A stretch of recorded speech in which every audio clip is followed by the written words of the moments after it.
Romancière et scénariste française d'origine gasconne, Ève de Castro est née en 1961.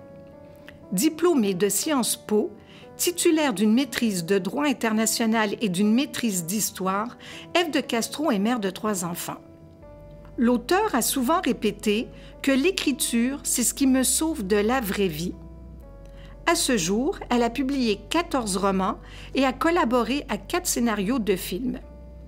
Le coup de cœur de cette semaine est pour La femme qui tuait les hommes, publié aux éditions Robert Laffont en 2018. Voici ce qu'un membre du Club des Irrésistibles en a dit.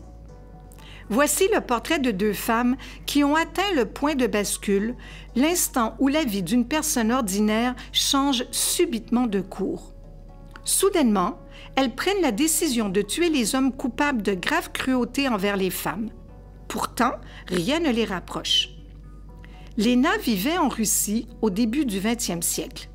Révoltée contre le sort misérable des femmes victimes de violences conjugales, elle a pris justice en main et a tué 272 maris violents, à commencer par le sien, pour délivrer les pauvres femmes, comme elle dit.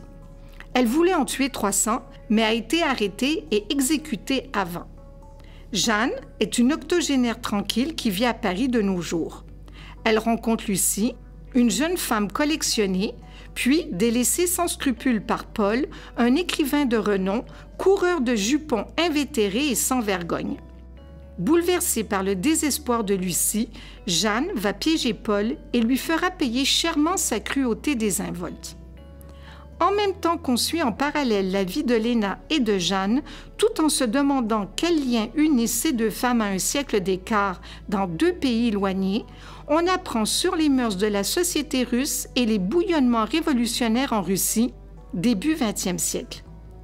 Ce roman historique et thriller au rythme soutenu nous tient en haleine jusqu'à la fin.